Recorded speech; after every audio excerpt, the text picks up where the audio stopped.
अस्सलाम वालेकुम स्टूडेंट्स। आज जो हमने टॉपिक पढ़ना है वो हमारे पास है preparation of soluble salt. Basically हमने साल्ट वाला टॉपिक शुरू किया हुआ था चैप्टर नंबर 10th क्लास की केमिस्ट्री से।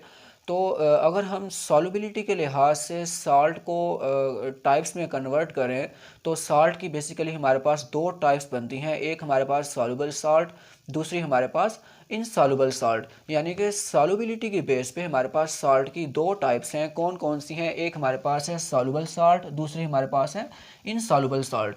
अब बेसिकली हमारे पास जो है साल्ट को प्रिपेयर करने के 5 मेथड हैं। ठीक है, चार मेथड से हम सॉल्युबल साल्ट को प्रिपेयर करते हैं, और जो पांचवा यानी कि एक मेथड है उससे हम इनसॉल्युबल साल्ट को क्या करते हैं, प्रिपेयर करते हैं। तो आज हमने पहले 4 मेथड जो है वो हमने यहाँ पे पढ़ने हैं, और इन चारों के चारों मेथड से हमने सॉल्युबल साल्ट को क्या करना है, प्रिपेयर करना है। ठीक है, तो सिंपल यानी कि साल्ट सॉल्युबिलिटी के लिहाज से दो टाइप्स के हैं, एक सॉल्युबल साल्ट, दूसरे इनसॉल्युबल साल्ट। सॉल्युबल साल्ट को प्रिपेयर करने के 4 मेथड हैं, वो हमने चारों आज जो है पढ़ने हैं। इनसॉल्युबल साल्ट को प्रिपेयर करने का एक ही मेथड है, वो हम जो है वो बाद में पढ़ेंगे। अब सॉल्युबिलिटी किस लिहाज से हम कह रहे हैं, वाटर में सॉल्युबिलिटी। ठीक है, जो वाटर में हल हो जाता है साल्ट वो सॉल्युबल साल्ट है, और जो वाटर में हल नहीं होता उसको हम किसका नाम देंगे, इनसॉल्युबल साल्ट का नाम देंगे। तो प्रिपरेशन ऑफ सॉल्युबल साल्ट का पहला मेथड हमारे पास है by the reaction of acid with metal. यानी कि हमने क्या करना है, एसिड का रिएक्शन किसके साथ करवाना है, मेटल के साथ करवाना है। अब इस रिएक्शन को हम डायरेक्ट डिस्प्लेसमेंट मेथड का भी नाम देते हैं, direct displacement method. Direct displacement method क्यों बोल रहे हैं, क्योंकि हमारे पास जो है यहाँ पे एसिड का हाइड्रोजन जो है वो मेटल के साथ, एक्टिव मेटल के साथ जो है वो क्या हो रहा होता है, रिप्लेस हो रहा होता है। इस वजह से इस रिएक्शन को हम डायरेक्ट डिस्प्लेसमेंट रिएक्शन का नाम भी देते हैं। जैसे वो कहते हैं यहाँ पे, जब भी हम एसिड का रिएक्शन मेटल के साथ करवाते हैं हमारे पास साल्ट बनता है, और क्या बनती है, हाइड्रोजन गैस बनती है। अब ये कैसे बनती है, मान लो मेरे पास एसिड यहाँ पे आ रहा है HCl प्लस मेटल मेरे पास यहाँ पे कौन सी आ रही है, मैग्नीशियम। ठीक है, अब जो है ये जो मैग्नीशियम एक्टिव मेटल है ये क्या करेगी, एसिड के हाइड्रोजन को यहाँ पे क्या कर देगी, रिप्लेस कर देगी। ठीक है, रिप्लेस करने के बाद Cl के साथ मैग्नीशियम जो है खुद अटैच होकर यहाँ पे क्या बना देगी, MgCl2। यानी कि एक मैग्नीशियम दो Cl के साथ अटैच हो रहा है। अगर यहाँ पे दो Cl आ रहे हैं, यहाँ पे हमारे पास एक ही Cl है, तो हम क्या करेंगे, यहाँ पे इसके 2 मोल लेंगे। इसका मतलब क्या होगा, Cl भी हमारे पास क्या है, 2 है।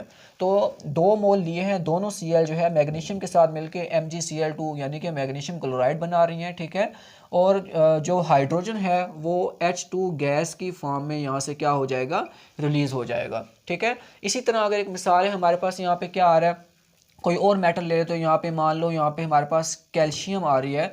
ठीक है, अब कैल्शियम का रिएक्शन हम HCl के साथ करवा देते हैं, तो इसके यहाँ पे हम 2 मोल ले लेंगे। कैल्शियम जो है वो Cl के साथ मिलकर यहाँ पे क्या बना देगी, CaCl2 बना देगी, प्लस हमारे पास हाइड्रोजन गैस जो है वो क्या हो जाएगी, खारिज हो जाएगी। यानी कि जो हमारे पास ये मेटल्स हैं ये एसिड की हाइड्रोजन को रिप्लेस करके उसकी जगह पे खुद अटैच हो जाती हैं। इस वजह से इन रिएक्शन को किसका नाम देते हैं, डायरेक्ट डिस्प्लेसमेंट मेथड का नाम देते हैं। दूसरा हमारे पास है by the reaction of acid with base, जिसको हम न्यूट्रलाइजेशन रिएक्शन का भी नाम देते हैं। न्यूट्रलाइजेशन रिएक्शन में हमारे पास क्या होता है, एसिड प्लस बेस दोनों आपस में रिएक्ट करके क्या बना रहे होते हैं, साल्ट और वाटर बना देते हैं। ठीक है, यानी कि एक मिसाल है, मेरे पास यहाँ पे एसिड आ रहा है HCl आ रहा है, प्लस मेरे पास बेस आ रही है यहाँ पे NaOH। ठीक है, अब यहाँ पे क्या होगा, NaCl के साथ मिलकर क्या बना देगा, NaCl प्लस हमारे पास जो OH है वो H के साथ मिलकर क्या बना देगा, वाटर बना देगा। अब ये जो रिएक्शन है, इस रिएक्शन को किसका हम नाम देते हैं,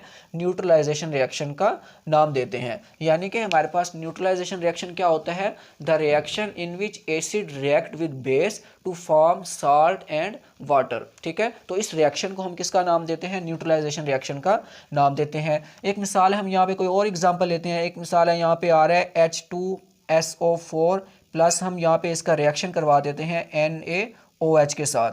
अब जो है यहाँ पे इसके 2 मोल आ रहे होते हैं, क्योंकि 2 सोडियम जो है वो SO4 के साथ अटैच हो रही होती हैं। अब दो सोडियम दोनों हाइड्रोजन को रिप्लेस करके यहाँ पे क्या बना देंगी, Na2SO4 बना देंगी। अब जो यहाँ पे दो हाइड्रोजन हैं, अब देखो NaOH के यहाँ पे 2 मोल हैं, इसका मतलब है OH भी हमारे पास कितने हैं, 2 हैं। तो दो हाइड्रोजन दो OH के साथ मिलके कितने वाटर के मालिक्यूल बना देंगी, 2 जो है यहाँ पे क्या बना देंगी, वाटर के मालिक्यूल बना देंगी। यानी कि अब तक जितने भी हमारे पास ये साल्ट प्रिपेयर हुए हैं, ये सारे के सारे कौन से साल्ट हैं, सॉल्युबल साल्ट हैं। ठीक है, तो न्यूट्रलाइजेशन रिएक्शन के दौरान भी हमारे पास जो साल्ट बनते हैं वो कौन से होते हैं, सॉल्युबल साल्ट होते हैं। उसके बाद हमारे पास तीसरा आ रहा है, वो कहते हैं by the reaction of acid with metallic oxide. यानी कि जब हम एसिड का मेटेलिक ऑक्साइड के साथ रिएक्शन करवाते हैं, हमारे पास साल्ट बनता है और यहाँ पे वाटर बनता है। तो एसिड का मेटेलिक ऑक्साइड के साथ रिएक्शन करने के नतीजे में जो हमारे पास साल्ट बनता है वो कौन सा साल्ट होता है, सॉल्युबल साल्ट होता है। जैसे फॉर एग्जांपल एसिड हमारे पास यहाँ पे आ रहा है H2SO4, इसका हम रिएक्शन करवा देते हैं मेटेलिक ऑक्साइड यानी कि copper oxide. Metallic oxide, metallic यानी कि मेटल से है, मेटल का ऑक्सीजन के साथ, मेटल ऑक्सीजन के साथ जो है बॉन्डेड होती है, तो उसको हम किसका नाम देते हैं, मेटेलिक ऑक्साइड का नाम देते हैं। कॉपर मेटल है, ऑक्सीजन के साथ बॉन्डेड है, तो ये हमारे पास क्या है, मेटेलिक ऑक्साइड यानी कि कॉपर ऑक्साइड है।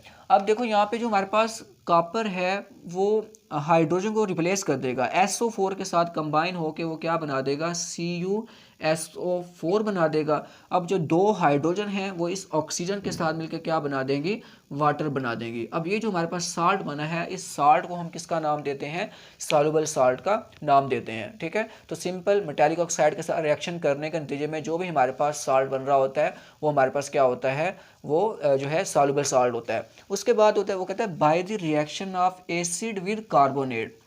वो कहते हैं एसिड का हम जब भी रिएक्शन करवाते हैं, मान लो मेरे पास यहाँ पे एसिड आ रहा है HNO3, इसका हम किसी कार्बोनेट के साथ रिएक्शन करवाते हैं। कार्बोनेट यानी कि यहाँ पे Na2CO3, सोडियम का कार्बोनेट हम यहाँ पे ले रहे हैं।